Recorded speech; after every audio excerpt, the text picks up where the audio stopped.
Da, da, da, dum. Hello and welcome to Nerdist Book Club. As you can see, my name is Ava Chris. I am a Jedi Master and I will be hosting Fly today. This is Nerdist Book Club. We do this once a month. It's really awesome. Pour yourself a drink, get settled in. We're on YouTube, we're on Twitch, we're on Facebook. I am Maude Garrett. That's my real name, but not today. It is Ava Chris. Joining me is one of my lovely co-hosts and fellow Jedi, Hector Navarro. Oh, who are you going to be? I am Elzar Man. You can't do that because then we're going to stoink. We're going to stoink. Well, maybe. Was that planned? We don't know. No, I mean, he's just, he's the other handsome brown guy on the cover. Come on, Maude. Let me have this. Come on. Oh my gosh. And actually the third in the cover, if you could hold that cover up, the third is just here. Wait. Come on. Buriaga, Zelda Buriaga. That's right.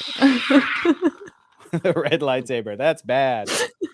Oh, Thank you, Zelda. Oh, she doesn't get paid enough. So there you go. We don't have a Rachel Heine today. She's feeling a little under the weather. So send her some good vibes and energy. Oh man, look what you've started. Look what you've started, Hector. What? If you are new, look what you started. If you are, big hi to Abby, by the way. If you are just joining us and you haven't really done a Nerdist Book Club before, a big hello to you. Make yourself known in the comments. Let us know what sort of books you enjoy reading and what you're about, because we will be popping up comments like this throughout the show that we'll be referencing and recognizing. And so you are a big part of the show. It is interactive and looking forward to it. So many great names already. Miss Necromancer, Wesley, Jimmy, Black Belt, Radia, all here already, which is really fantastic. So a big hello. All righty, I guess we should get stuck into it. Let's talk about the book we're discussing, Star Wars: The High Republic, Light of the Jedi, Boom. Otherwise known as a very, very vague title that I kept forgetting. Oh, this is someone's first book club. J. Rot Seaball, in all caps. First book club, welcome. So lovely to have you. Get settled in. We don't do things like usual book clubs. We do have a drink usually. We've both got the sparklings. Wesley loved this book, which is great. Thierry's just popped in to say, I finished this book 20 minutes ago. I had to listen to the last 3 hours at 1.7. That's Maude speed. Really, actually, only a few down from light speed, if you think about it. We have to travel through hyperspace after all. But I wonder if you could do the honors of breaking down the synopsis for me, Hector. And you can feel free to use any voice you like. I'm just going to do my normal boring ass voice. Here we go. I'm going to do Australian. Just kidding. This is, like Maude said, Light of the Jedi. So a lot of people are familiar with this because this is the big, bold first effort in a new publishing line from Lucasfilm, from Disney, from Star Wars, from their incredible creatives and everybody that's working on Star Wars stuff. And this is the first one that came out. This is the first adult novel that was launched at the same time as like a YA novel and some like middle grade novels and different things and comics at IDW and Marvel. But this is the first sort of like big show. Here is the synopsis. Long before the First Order, before the Empire, before the Clone Wars, Jedi lit the way for the galaxy in the High Republic. It is a golden age. Intrepid hyperspace scouts expand the reach of the Republic to the farthest stars. Worlds flourish under the benevolent leadership of the Senate, and peace reigns, enforced by the wisdom and strength of the renowned order of Force users known as the Jedi. With the Jedi at the height of their power, the free citizens of the galaxy are confident in their ability to weather any storm. But even the brightest light can cast a shadow, and some storms defy any preparation. When a shocking catastrophe in hyperspace tears a ship to pieces, the flurry of shrapnel emerging from the disaster threatens an entire system. No sooner does the call for help go out than the Jedi race to the rescue. The scope of the emergence, however, is enough to push even Jedi to their limit. As the sky breaks open and destruction rains down upon the peaceful alliance they helped to build, the Jedi must trust in the Force to see them through a day in which a single mistake could cost billions of lives. Even as the Jedi battle valiantly against calamity, something truly deadly grows beyond the boundary of the Republic. The hyperspace disaster is far more sinister than the Jedi could ever suspect. A threat hides in the darkness, far from the light of the age, and harbors a secret that could strike fear into even a Jedi's heart. Whoa. Maude, can you do us the honors and tell us about the author of this particular book? I will. But before I get into You having that, hot pizza? What's happening? listen, yes. Lee asked in the chat if this is everyone's first time reading the book, and this is actually the first time people are reading Star Wars books full stop, which is kind of exciting. Yeah. Whoa. Nick Swing's saying this is also my mother's first book club. She got me into Star Wars when I was a kid, and now I got her to join into the book club. Oh, that's awesome. Fantastic. I love that. Generation. Love that. Goddess Miranda Cosgrove says, really good audio book. And I'm going to be talking about this a little bit more as well, because Hector, I believe, read it. And excuse me, it's a pizza. I listened to it, and I'm going to be talking about that quite a bit. J. Rot Seaball, I don't know if I'm getting that right, but anyway, finished the book 2 to 4 weeks ago, on to book 2. And Nice. for those that are wanting to know what the other books are, Miss Necromancer's spelled it out really clearly for us. There are 3 other High Republic books out right now. The first 2 teen. Out of the Shadows by Justina Ireland, Into the Dark by Claudia Gray. I have that one as well. I already bought that one because I love Claudia Gray. We covered her previous book. Do you have that one on hand as well? I don't. No, they're all in the other part of the house. But this is Into the Dark. And like Maude was saying, Claudia Gray, she's one of the best Star Wars authors. It's fantastic. Bloodlines was great. Read it. Yes, Bloodline was awesome. I read this before Light of the Jedi. Let's get this out of the way. I made a mistake.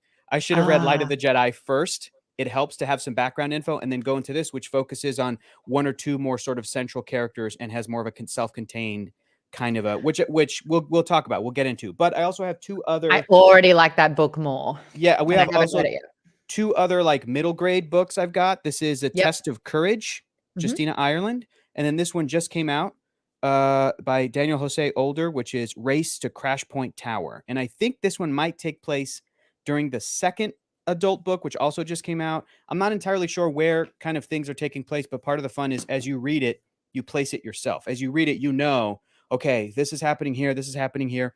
And even though this is a brand new publishing effort and a huge new line, there are still, God bless Star Wars fans for finding them, there's still little inconsistencies from story to story, from book to book, things like that. So yeah, that's what Wikipedia is for. When you have questions, you're like, wait, how do you spell this name? Because it's spelled one way here, but it's spelled another way here.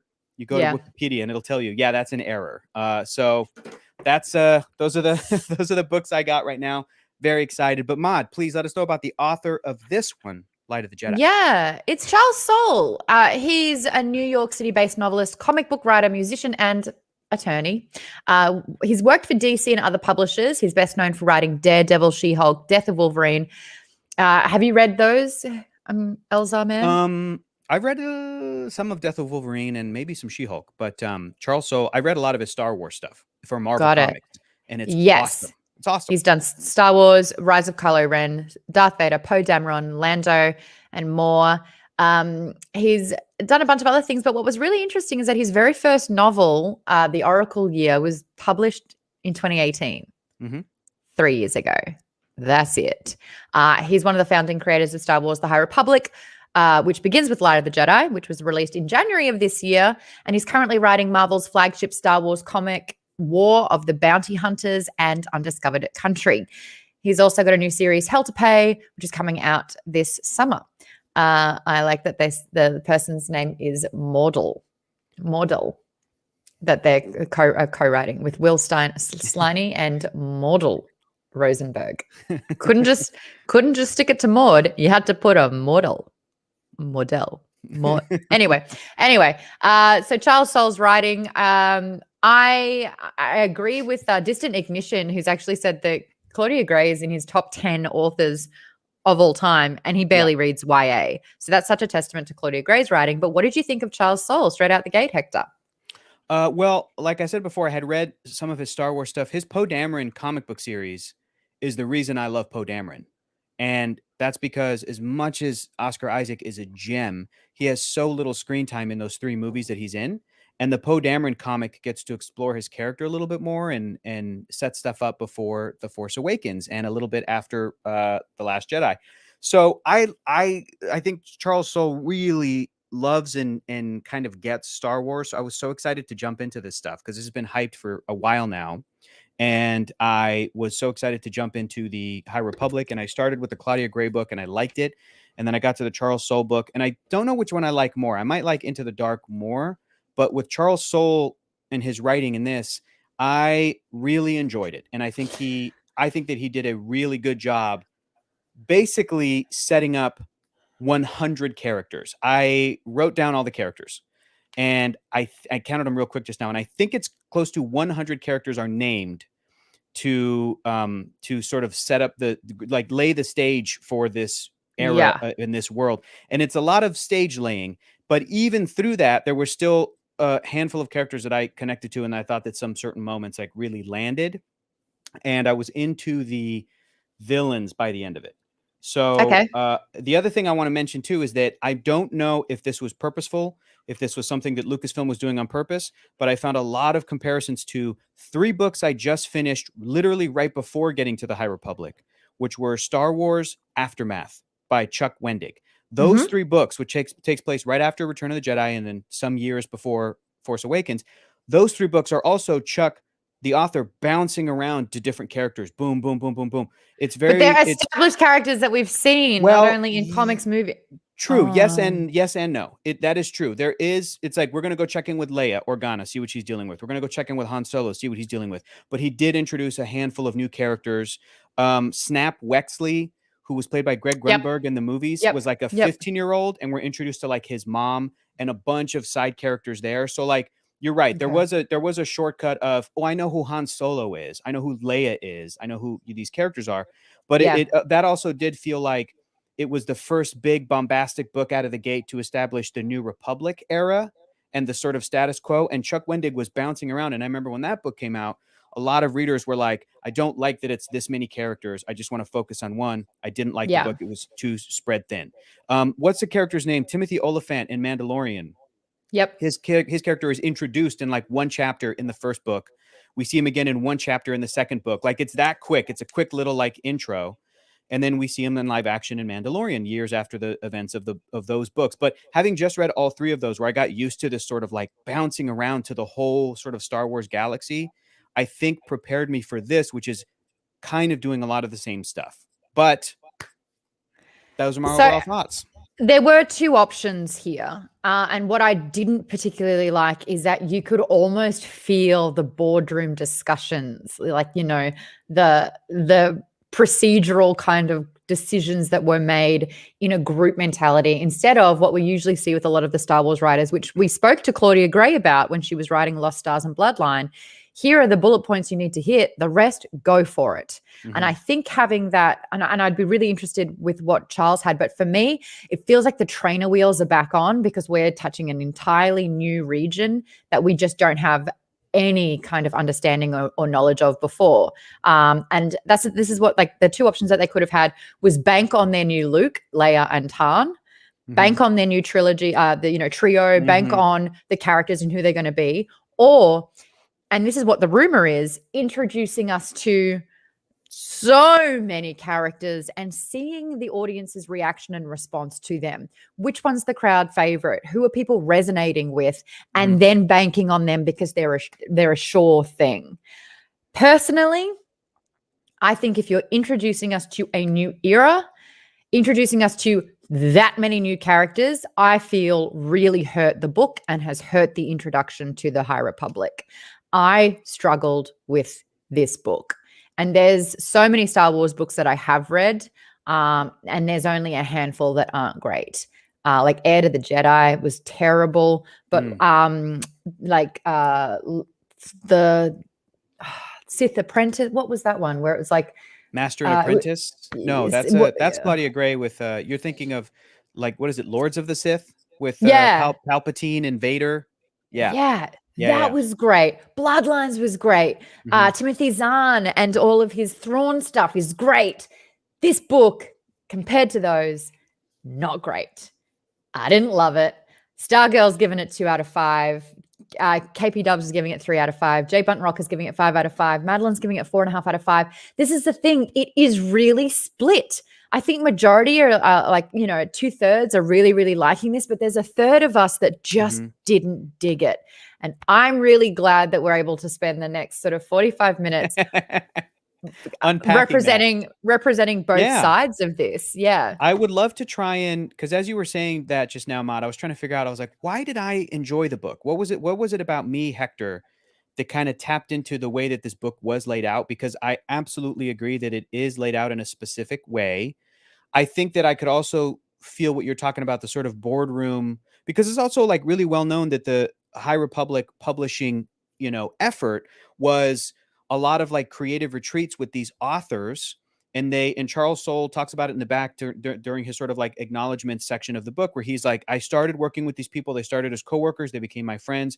It has been such an incredible experience, like building this thing out. And they really would, all of them together, there's videos of them, and it's kind of exciting and cool, where it is sort of boardroom feeling. It's like they're a bunch of creative execs, but they're execs, and they're making the sort of big calls about the larger swaths of the story.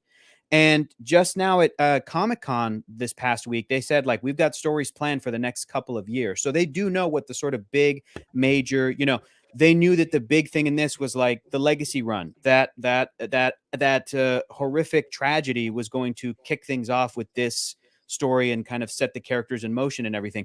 And there's a smaller scale event that happens in Claudia Grace Into the Dark, but it still does feel like, oh, okay, you guys are putting things in place so that you can kind of build out, what stories you could get to. And I think, as you were saying it, I think what I'm into, Maude, is that first of all, we all love Star Wars. We're all into it. And I do like characters over. There's also like a lot of descriptions of ships in this book. There's a ton of like, Avar Kriss is flying this like smooth, B-62 freighter class or whatever. Like, they just describe all of the ship stuff. And I have buddies that are into ships that they would geek out about that kind of thing. I know people that are into Star Wars, and their connection to it is like, I love spaceships, and that's how they get into it. I'm a characters person, but also the thing that helped me is, I know you are, but that's what I'm trying to figure out. I'm like, what's the difference between you and I in this instance? Because we're both character. We care about character over like plot or. And there wasn't any depth. Well, I think the characters were there, but I think that there was a lot of, we're going to set up like easily accessible characters that readers could latch themselves onto, and they'll be filled in other stuff later.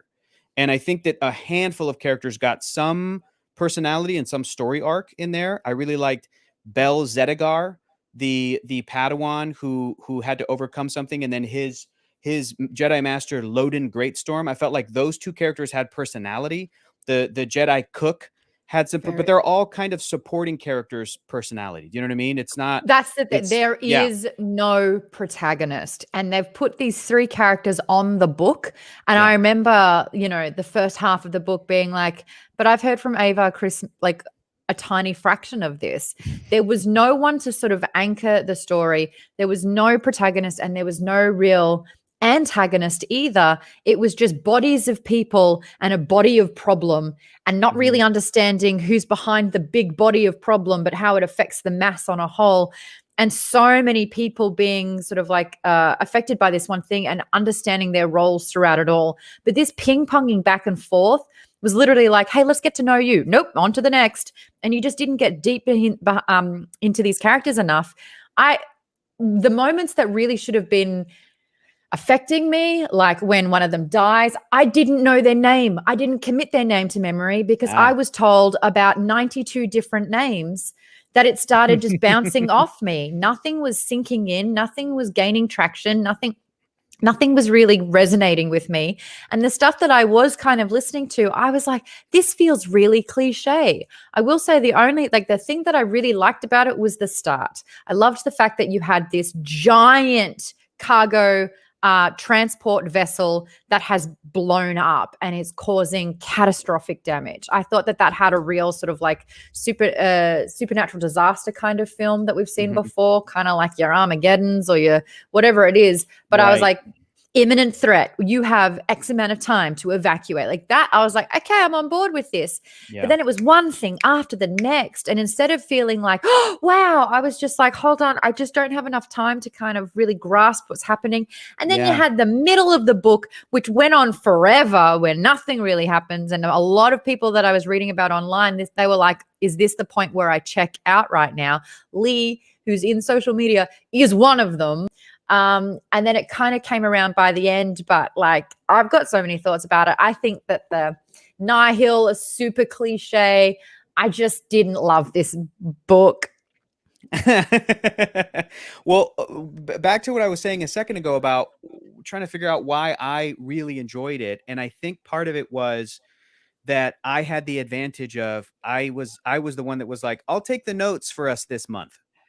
And if I didn't do that, Maude, I'd probably be in the same boat as you. Because I'm going to say that while reading this one, especially now, I started with Into the Dark, Claudia Gray. And as I was reading it, I was writing down every character introduced and a quick description of the character. And in our little note sheet, which I think was pretty clever, I was highlighting the character's name with their color lightsaber to kind of help me. I'm like, okay, what does this character have? Oh, this character has a purple lightsaber. Cool. They get a purple highlight, all that other stuff, And if the book didn't describe it, I'd go to Wikipedia, look for some pictures. Are they in a comic? What's their color lightsaber? Then I wish we could take a screenshot of it and post it. We can share it. I don't care. But I was trying to color coordinate with every character that was in the Nihil, every character that was in like the sort of like, the Senate or the Republic, every character that was in either like Jedi, various things. Like there's a group at the beginning that after the ship explodes, they're in the Bind Guild. So I had that a color coordinator group. But as I went through and started writing down these characters to help me keep track, but also because I didn't want to take notes for this book of just like, here's what happens in the story for the three of us, for me, you, and Rachel, and whatever. I wanted to just go based off of characters. And my thought was, we could basically read through the list of characters. And once we read a character and a quick description of them, we would remember what their story was. And we could talk about that sort of story. But a lot of these characters are just briefly mentioned. They're a one name thing. They're kind of, again, set up because it's like they're going to be explored in another book. Claudia Gray is going to take them, or they're in the middle grade books, or they're in the comics or whatever. But it helped me to keep track of the different groups and the different people within those groups. And it helped me to get into it and to keep track of everything. So that when characters died, I was like, no, that's the one guy. Because I was stopping, writing it down, and then getting back into the story. And the other thing too is, I don't know the quality of the audiobook. We can get into that now, but I feel as though it helped me to not listen to an audiobook, but to sort of do the reading myself and to be listening to Star Wars music. And sometimes that synced up and other times it was distracting, sure. But like it helped because with the amount of characters, Maude, I've said this time and time again, I want every audiobook to be a play with a cast of people. And if you have one author, bouncing through all the characters, I can imagine that just adds to like the sameness. No. Did that happen? No. Okay. Good voices. Tell me about it. It was just one narrator, but this guy with 100 different characters did 100 different unique voices. Wow, and I'm telling you, like earlier on when there was like one of the in the first part of the book when they were setting it up, and there was that the guy in charge who was like, ooh, I guess we should evacuate and I'll be the face of this. He sounded like Donald Trump. You had Makion Rowe. Wow. Makion Rowe sounded like John Malkovich. Whoa. Is it Malkovich or Malkovich? Malkovich. That's so fun. So he was like, I'm the eye. I'm the Nihil.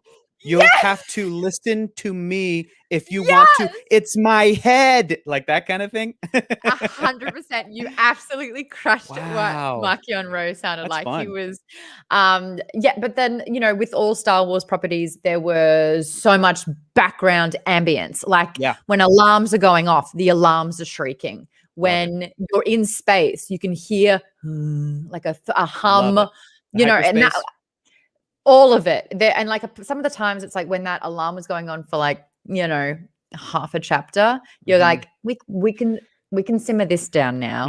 And there's like another time when like I was walking and like all of these sound effects, I have my earbuds in. I was like, whoa, what is it? Because it was like background chatter and I thought someone was talking to me, but it was all in the book. So they did a really good job of that. The problem is it felt so much like a radio play. It felt so much like a performance that it was a little bit too distracting for me.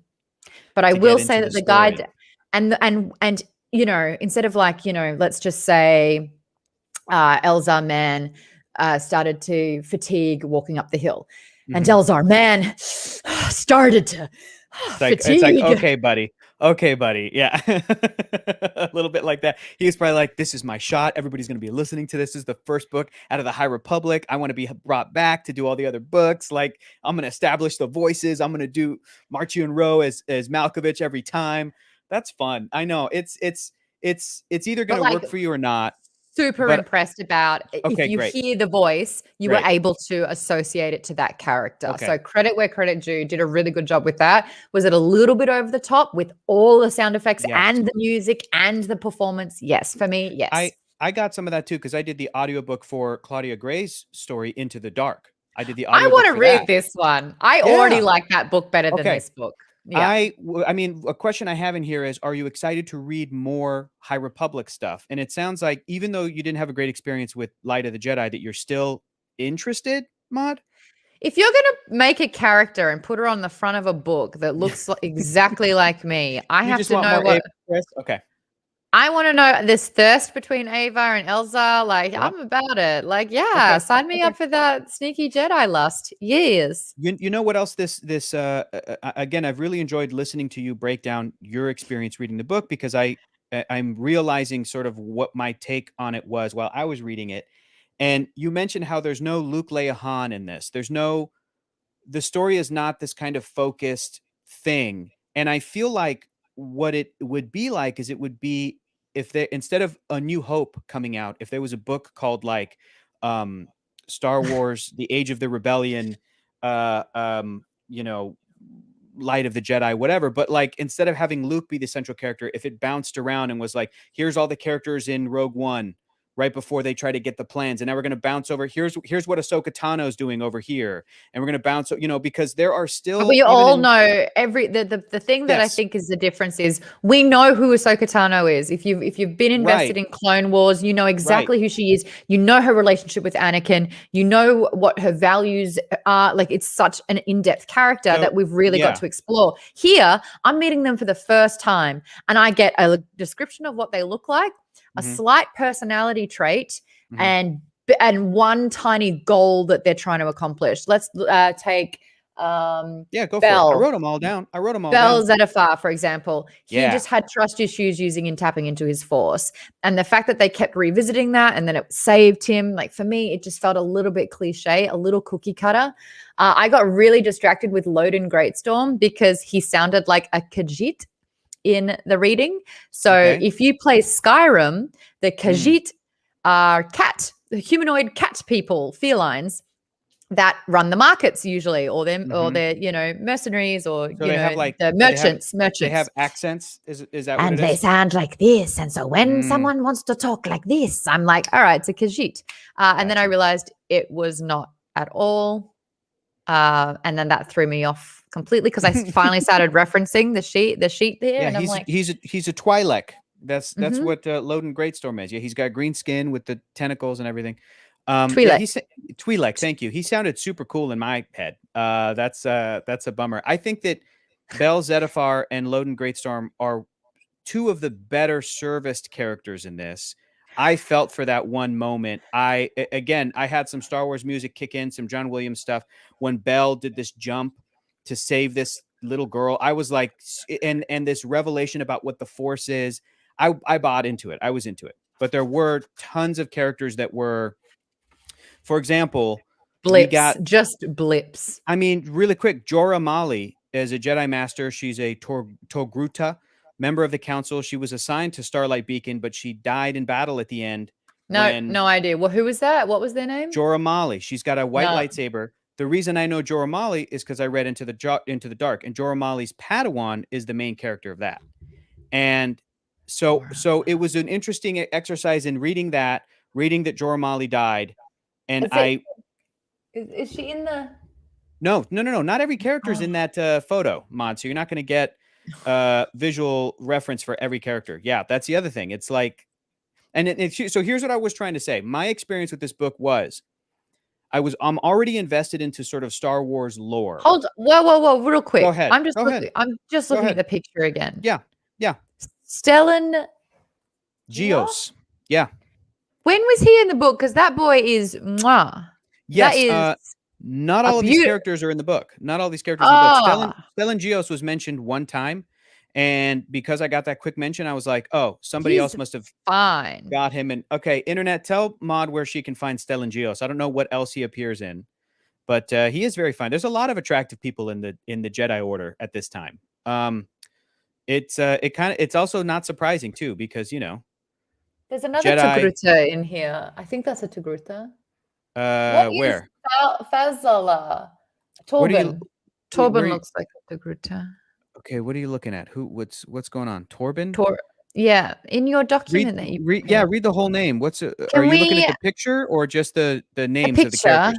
The picture. Okay. What part of the photo? Right, left? Where are we looking? Top right-ish. Torben. So you got to finish the whole name, Maude. Torben Buckets of Blood Puck. Yeah, or Buck. He's not in the story.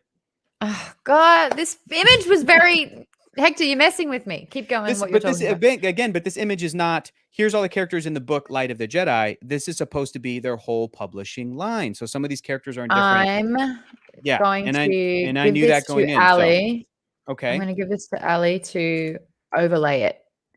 Ali, you've got the ability to save this image and overlay it so we can bring it up, because I realize show everybody. I realize I'm referencing an image that no one else can see, and that's really confusing. Right. We should have said, I found this great image that Lucasfilm put out that was like, here's a lineup of a bunch of characters. There it is.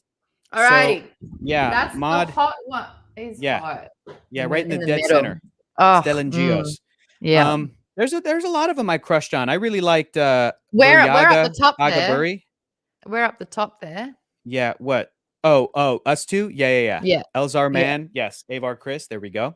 I really liked I was crushing on the Wookiee. I was crushing on Bell. Zettifar was really cool. What about the Trandoshan? Master Te'ami. The Trandoshan, yeah. Skier. Yeah, that Trandoshan, they're awesome. You got to read Into the Dark because Orla Jareni is in it, and she's got a double-bladed white lightsaber, and she's a wayfinder. Oh my gosh, she looks awesome. Yeah, on the far right. Yeah. She's super, super cool. Anyway, what I was gonna say, Maude, was because I'm already into the Star Wars world. I mean, we both are. You were definitely expecting a Luke Leia Han story, a more focused. Here's your protagonist. And as we ease into the world, I think I read this just like Aftermath to be this huge net that was thrown, this huge galaxy-wide net that was thrown. I did read this as sort of a staging ground, and it would be as if somebody handed me a summary of the 4 seasons of Rebels, Rogue One, and A New Hope, and they were like, here's the first big Star Wars story. They would be like that if I bounced around between all those characters instead of being like, hey, just watch A New Hope. Here's your first Star Wars adventure. Yeah. Luke is the main character. So it's a different experience for sure. And like I said, I think that Aftermath set me up for like, okay, I got used to the big net that is thrown and as we bounce around to different stuff. So what other stuff did you want to talk about in the book? I want to talk about the Nihil. Okay, let's talk about it. You said that they felt cliche for you. I was very interested in them by the end of the book, by Act 3. They don't come into it until a little bit into it, and then when they appear, exactly. See, Hector does love his encyclopedia. This is kind of like an encyclopedia for me. 100 characters scattered throughout this thing, and I was just checking them off like, cool, what does this character do? Cool. As opposed to like, hey, watch one movie or one story with Avar Chris, and that's it. So the Nihil, Maude, go.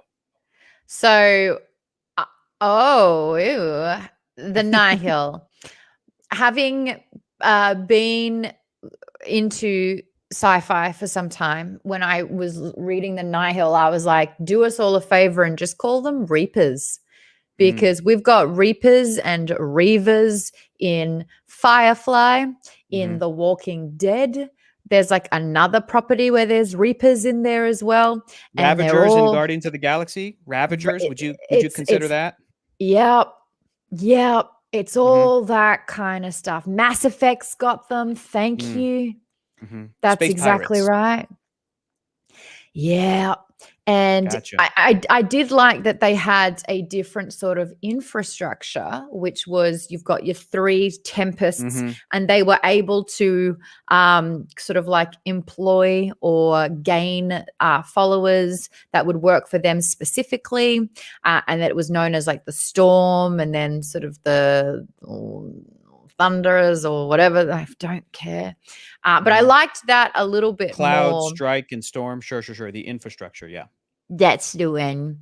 And then you had Marchion Rowe, who was able to give them these paths. Now, the paths is really interesting. I thought that that was cool, that they were able to kind of find these hidden, unused, or secret hyperspace, hyperlinks, ways to travel from A to B to C or whatever, like in unknown ways that only they had access to. So, you know, instead of knowing sort of the highways of how to get from A to B, they were able to kind of do something incredibly sneaky. That to me was really interesting. I think it's a bit that the way they're getting them is Marchion Rowe's got this really, really old woman who's like on her deathbed, who's force sensitive and is able to kind of see those. But he's using that as his Mari economy. Santeca. Yes. That's it. The Santekas kind of have that ability, don't they? Isn't there like a region where there were Santekas? Yeah. It's a business, and these people they said that they were like their ancestors used to be God, what was the word that they used? Like prospectors, like space prospectors that kind of carved a bunch of paths. So now you have this rich family, this husband and husband duo that were like in charge of this huge operation, and they know about Mari Santeca, but they're like, there's no way she could be alive. She'd had to be ancient. And they're like, shush, we can't let anybody know how our business actually made its money, because it must have been through some shady means and taking advantage of her and her gift. And you said the Force, and I don't think the book ever explicitly says it, but I think you can infer like, oh, she's tapping into the Force. The same way that Avar Chris was seeing the Force as like a song kind of a thing, you know, like the different ways. That. Yeah, I liked the cool. different descriptions of if you are in touch with the Force, what the Force looks and feels like to you. And I love that it was different. I love that someone said that they felt like the Force was like a fire, you know, and you just need that spark and you can see it, you know, ebb and flow. Other people saw it as like a machine. Cogs turning, and they were able to kind of see it like that. Other people saw it as like, you know, a tree expanding, and you're able to kind of like find the tree lines. I thought that was really, really interesting and brilliant. And it actually explained something that we never really learnt about before. And that is why some Force users have like a mutant power. Right. So Yoda is able to see the future. Qui-Gon Jinn, I think, was the one who kind of tapped into the Force ghost side of things. Right, and started that. Yeah. So they all have like their own sort of like, but it's not everyone, just a certain. What was the last book that we read? Not Bloodlines, but with Asajj Ventress and Quinlan Voss.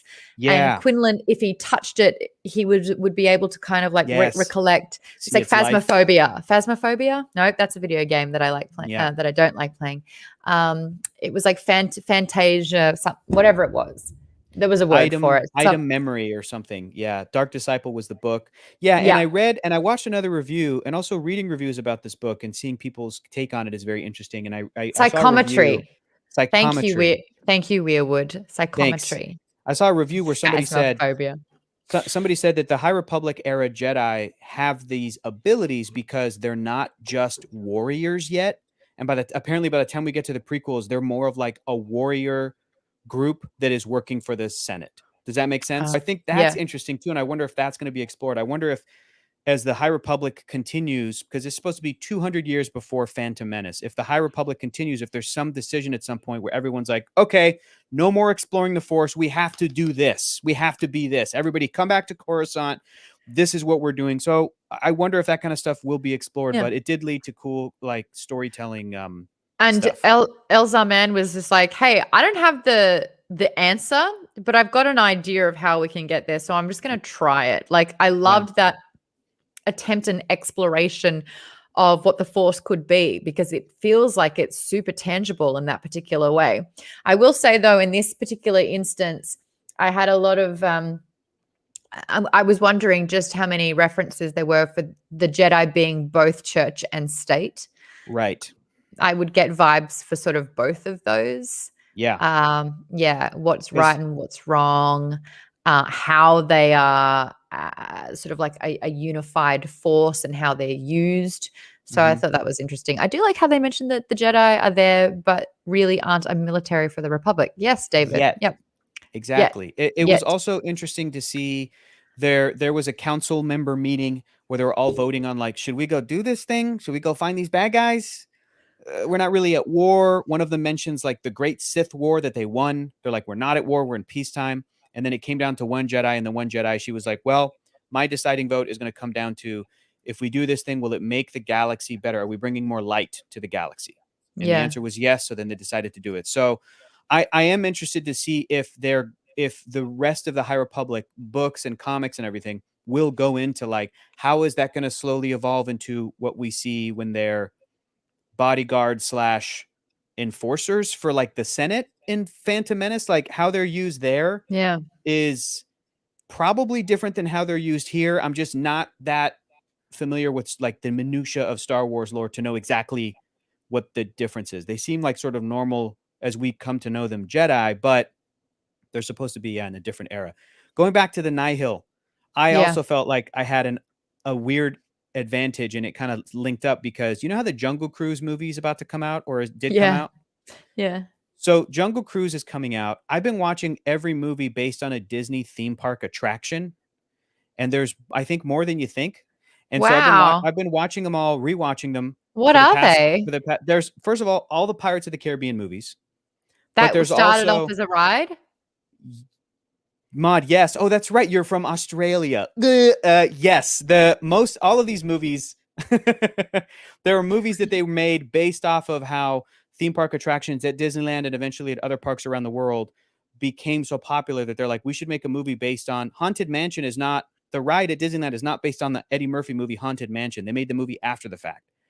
You know, they had Tomorrowland was not a Brad Bird movie before it was a land at Disneyland. Like the movies were inspired by. So Pirates of the Caribbean has been a ride since like the 60s, 50s or 60s at Disneyland. Maude, you've been to Disneyland, yes? Once. I want to go to Disneyland with you so bad. This is ridiculous that you, oh my God. Okay, it's a whole thing.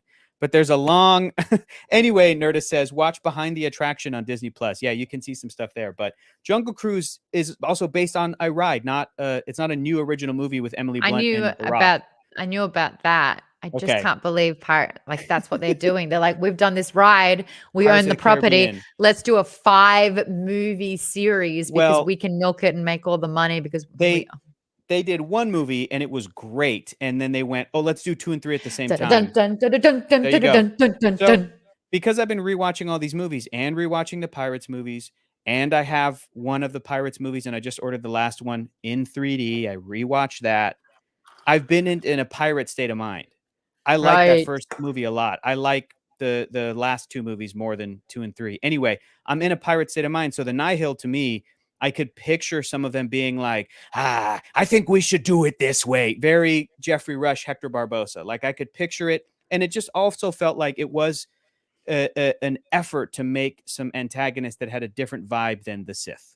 It was an effort to make some bad guys that were not just dark force users, because we have seen that in various things. So like, was it fully successful? Well, I don't know. I don't know. I feel like what's Marchion Rowe's past? He's been keeping very DL on that one. And it sounds like he's got a relationship with the Jedi that is more than meets the eye, pun.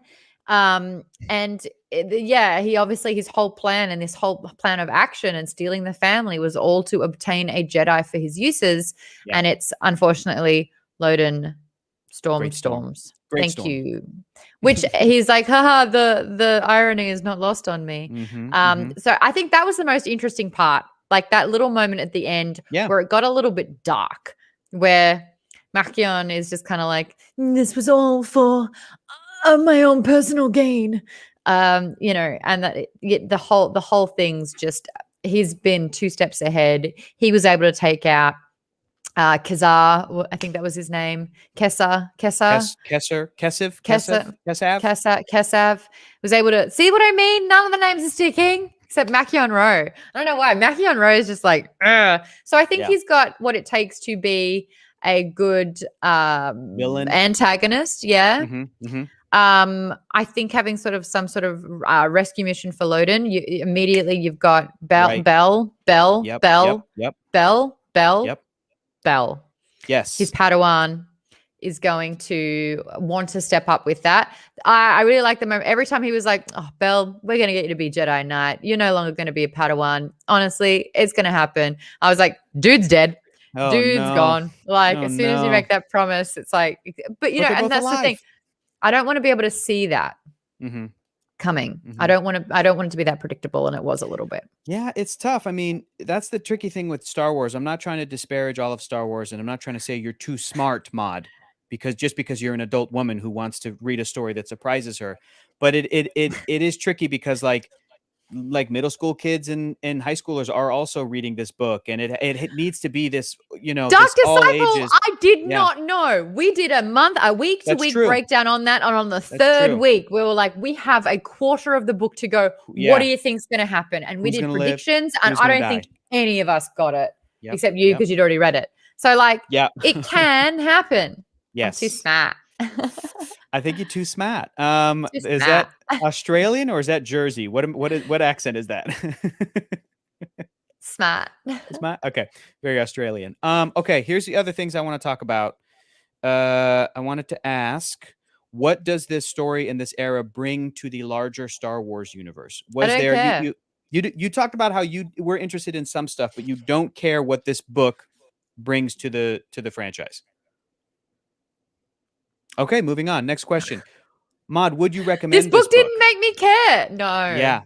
Oh, ouch. I don't think it's a good book. I would preface by saying, look, it's like a 2.5 out of 5. It's fine. It has its moments.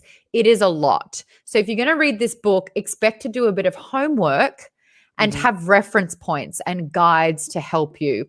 Because if you don't sort of attach and latch yourself on to the characters and who they are and what's happening when and why, you're going to get a bit lost, and it's going to be a bit murky, and you're not going to be as invested. You shouldn't have to do homework when you're reading a Star Wars book. Yeah, it's true. I mean, the sad thing is you shouldn't have to do homework when you're reading any book. But Star Wars is so connected and has so many different characters and stuff that, like, I should be able to show somebody Return of the Jedi and that just be a standalone movie. But you know what? I'm not a psychopath. I don't think I should. I think I should start somebody in various places with something as big as Star Wars. I think the same thing for Star Trek. I think the same thing for Marvel. It breaks my heart when people are like, the first Marvel movie I saw in theaters was, was Thor Ragnarok. I'm like, why didn't you start with Iron Man? Because I think of this kind of stuff in that way. I probably also wouldn't recommend this I would recommend this to Star Wars fans. And there's varying levels of Star Wars fan, but like, if I knew a young person or even somebody my age or even older that was like, hey, I love Star Wars, should I read this book? I'd be like, yes, you might get a lot from it. But I would also, if there were somebody who, and there were people in the chat who, like, this is their first Star Wars book they read, which is, again, wild. And I would not start. How was it for you? Right. Exactly. Curious. How was it for you? Yeah. I would start a first-time Star Wars book reader with something like Bloodline, because of all of the, right? Because Leia, like, you sink into those kinds of references. It's familiar. I would start them with the Aftermath book, because it has that, like, hey, go rewatch Return of the Jedi, have some fun, read Aftermath. It's the big galaxy-wide net. If you're into Aftermath, then do High Republic, because to me, it was a similar. Okay, you haven't read Claudia Gray's Lost Stars. I haven't yet. Lost Stars is 2 protagonists that are completely new from the ground up throughout the age of the rebellion, right? Like, it kind of years past. I heard it's phenomenal, and I want to read it. It starts around the time of A New Hope. So while A New Hope is on, that's when this story sort of is adjacent. Mm-hmm. But, you know, you're introducing 2 new characters. I would have died for these characters. I understood them. I loved them. I thought that, you know, they were fantastic because there was just 2 Yeah. and they had a lot of their moments together before they split out. And it's Mhm. like, okay, Lost Stars is beautiful. Yes, Lost Stars is well written. Yes. Mhm. But I mean, if you're going to introduce new characters, Great I entry think point. that's a great way to do it. So I know it can be done. I just Mhm. think that and I want to go back to this rumor of we're going to, sorry for the phrase, throw shit at a wall and see what sticks. But if there's so many new characters and they give just a tiny little bit of a moment to each, Mhm. and they want to see the feedback to build more properties around what is resonating the most. Mhm. What if you got a character or a duo or a scene partner? Who would you be backing? Who's your favorite? Who would you want to see Oh, have you're a asking series? me. Oh, And that's and tough because and the chat, yeah.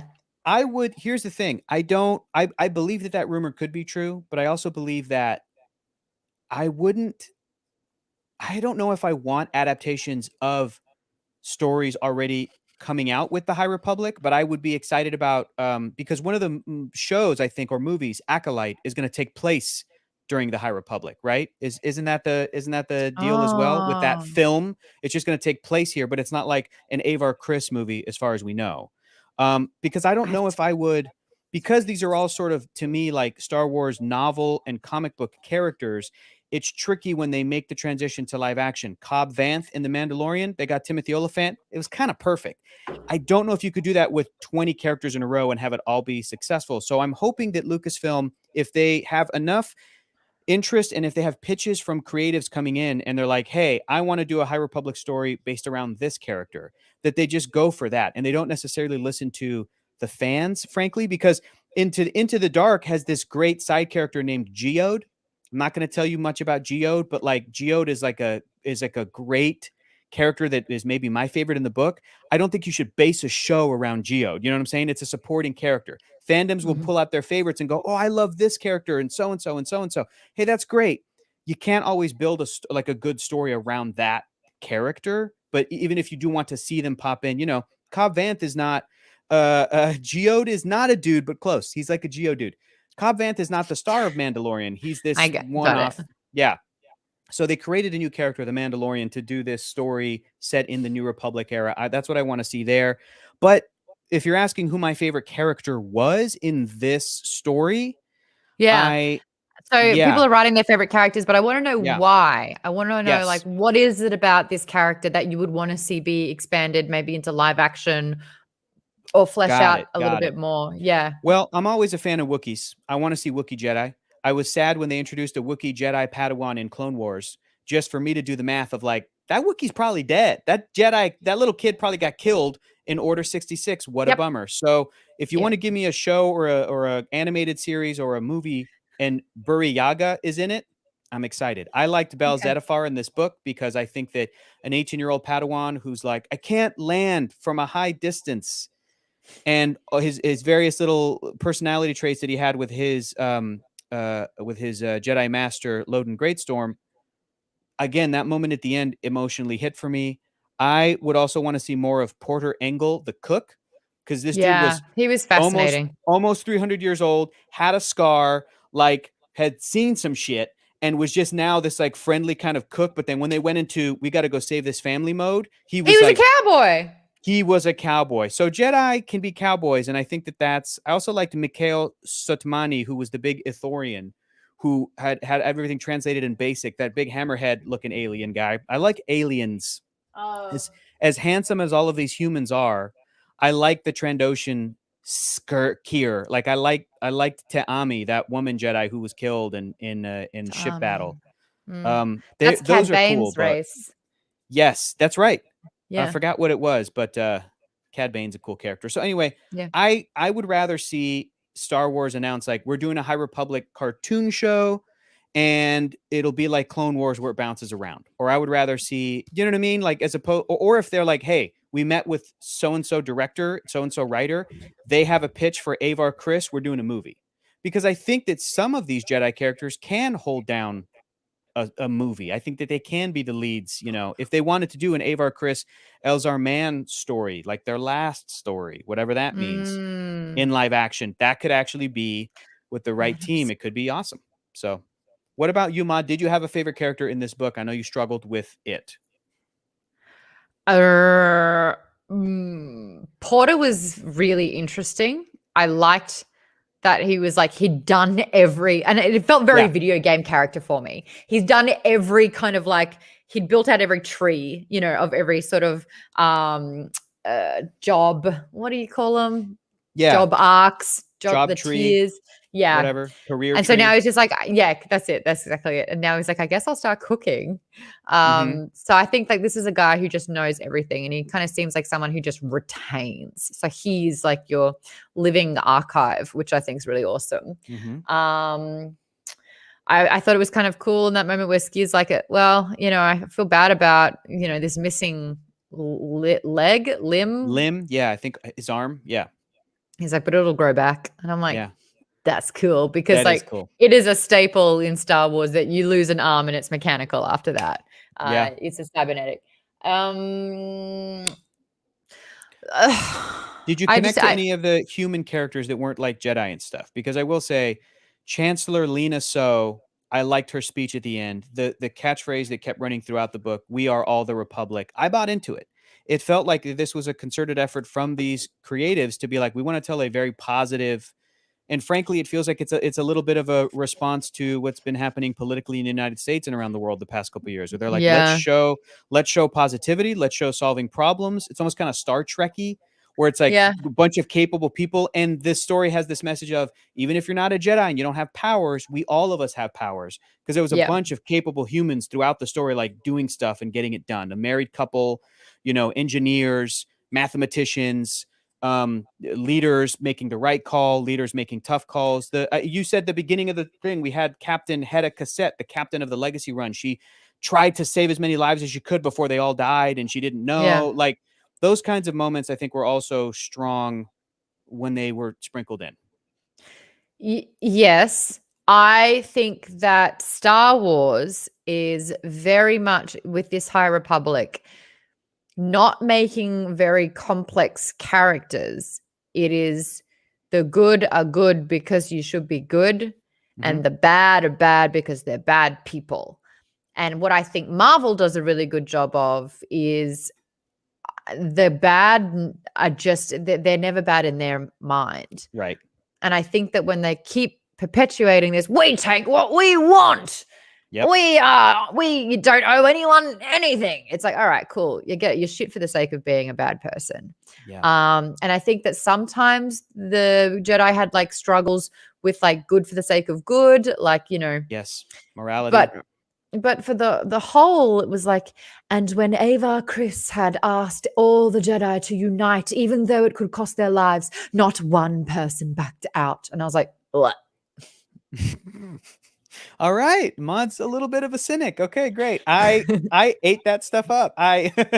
It's interesting too, because the most complex that this book does get with some of the characters are, before one of the Jedi kills some members of the Nihil, the Jedi reflects and goes, this person is the way they are, either because of their circumstance or because they made a choice. But here we are. I'm going to have to take them out for whatever reason. And then they would kill them. But I'm okay with it because they made the choice and now it's in their hands. Yeah, that felt a little... It is, it's clean. It's very clean. Into the Dark has some more Nihil exploration, and it's not as black and white.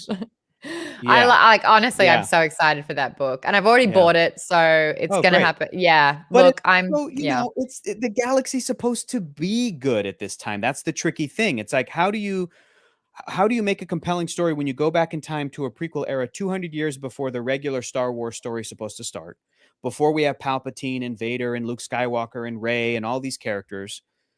These are difficult challenges for these creatives to have to overcome, to tell compelling stories with compelling villains, but they can't be Sith. They can't be, like ultimately, what is their end game?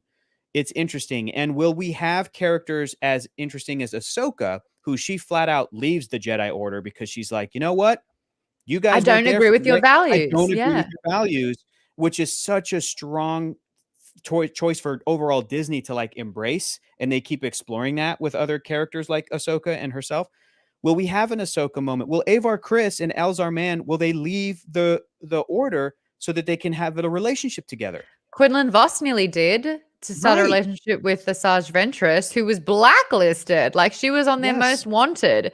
Because Yeah. she killed people, but then so do the Jedi. And but then again, the Jedi were doing that because it was the Clone Wars, and it was so like if we can get that stuff during the Clone Wars, even without Palpatine manipulating good characters into doing bad shit like Anakin Skywalker, but still normal Jedi can still be conflicted with their whole religious philosophy, then we should be able to get some of that kind of stuff in the High Republic era. Hopefully, fingers crossed, right? Mm. I hope. Yes. Yeah, I think so. The setup was all there. This is the thing. Yeah. This is a setup book, and the setup is going into Macchionro being the ultra villain who's got incredible access and now has, um, gosh, I'm really blanking on words. When You know what? he captured a person Yeah, and yeah. he's You know what I should have hostage. done, Maude? Hostage. I should have gone through these characters and just picked a random character, read their name, and asked if you know who this character was. Let's go really quickly. Go, give me one. Uddersond. Adesand. Okay, next character. Ron Blythe. Next. Wow, that was the teenage son who lived. Okay. Muriel Veen. I may be mispronouncing them because I'm not going off the audiobook pronunciation. She's high up somewhere. She's in charge. What'd she do at the end? What'd she do at the end? Let's spoil the book. Did she kill Yes. Kassar? Yeah, you got it. There we go. The leader of the planet. Yes. Like just vengeance. Yeah. Here's one of my favorites. Paulo Hidala. Paulo Hidala was a apparently renowned Jedi architect, just a name drop, who built the Starlight Beacon, but definitely named after a real life person, Pablo Hidalgo, who is a Star Wars creative genius and is on the creative council of executives or whatever. So we could keep doing that, and we may keep doing that in the after show, but that's going to wind us down for this month, guys. Lots still more to talk about with Star Wars. If you're interested and you haven't read it yet, I hope we didn't spoil too much. Go check it out. Definitely check out Into the Dark. And I'm going to keep going with the other middle grade school books and the comics, which I haven't read any of, and I'm very excited about. But your homework for next month is we are reading Circe by Madeline Miller. Your homework is to read the whole dang book. So keep chatting books with us throughout the month by using hashtag Nerdist Book Club or by joining the Geek Bomb Discord. If you're new, and some of you are, and you haven't joined yet, Maude can break it down for you. Maude? Yes. So in the Discord, we actually have a dedicated reading section where we talk about the book of the month and the book of Geek Bombs book chat each month as well, because we have a little bit of time off at the beginning of the month now. So I'm keeping you reading. Straight after this, though, we're going to head over to the after show that we do every single Nerdist Book Club, and that's over at Geek Bomb's Discord as well. If you want to jump in there, you just have to back any tier for Geek Bomb. The lowest tier is $5, and so you get after club access, and you also get to jump on Geek Bomb book chat. So it's if you're a book lover, it's a good time. So we're going to be doing our after show there, which is going to be great. We're going right now, y'all. Thank you so much for tuning in and joining us. Again, send positive energy through the Force for Rachel Heine so she can get better, quicker. Whether you love the book or didn't like the book at all, I'm so appreciative that you shared your thoughts with us and kept talking to us in the chat. Maude, thanks for reading this book with us this month. Yay. And remember, we are all the Republic. Head over to Geek Bomb. We're going to go there right now. We'll see you guys in a month with Circe. Bye. Bye. Da, da, da.